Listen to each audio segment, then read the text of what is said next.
Welcome back. સમાચારોમાં આગળ વધીએ. ભાવનગરમાં ગેરકાયદેસર પ્રવૃત્તિઓ કરનાર સામે મોટી કાર્યવાહી કરાય છે. બુટલેગરોના મકાનો પર બુલડોઝર ફરી વળ્યું છે. સરદારનગરમાં દારૂના અડ્ડાઓ પર ડિમોલેશનની કામગીરી હાથ ધરાય છે. દારૂના સ્ટેન્ડ ચલાવતા બુટલેગરો સામે આ કાર્યવાહી કરવામાં આવી રહી છે.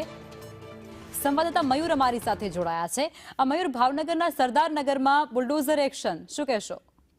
લખમાં ચોક્કસથી વાત કરીએ તો ભાવનગરમાં શહેરી સંબંધી અને પ્રોહિબિશન સંબંધિત જે ગુનામાં સંડોવાયેલા જે વ્યક્તિઓ છે તેમણે જે કરેલા સરકારી જમીન ઉપર કરેલા જે દબાણો છે તેની ઉપર પોલીસ છે તેમણે લાલ આંખ કરી છે અને ભાવનગરમાં 5 જેટલા જે અસામાજિક તત્વો જે કહી શકાય બુટલેગરો છે તેમના ઘર ઉપર બુલડોઝર ફેરવવાની કામગીરી છે તે શરૂ કરવામાં આવી છે.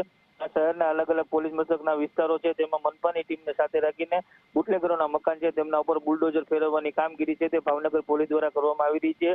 ભાવનગર શહેરના સરદારનગર, સિંધુનગર, મફતનગર સહિતના જે વિસ્તારો છે તેમાં સરકારી જમીન ઉપર થયેલા જે દબાણો છે તેને હટાવવા માટે થઈને પોલીસ છે તે મસમોટા કાફલા સાથે મેદાને ઉતરી છે. ત્યારે અંદાજે 50 લાખની કિંમતની જે 450 સ્ક્વેર મીટર જગ્યા છે તે ખુલ્લી કરવામાં આવી છે. એટલે કહી શકાય કે ચુસ્ત પોલીસ બંદોબસ્ત સાથે હાલ જે ભાવનગર પોલીસ છે તે દબાણ હટાવવાની કામગીરી છે તે શરૂ કરી છે. લખમાં જી આભાર મયુર, આપ જોડાયા તે બદલ.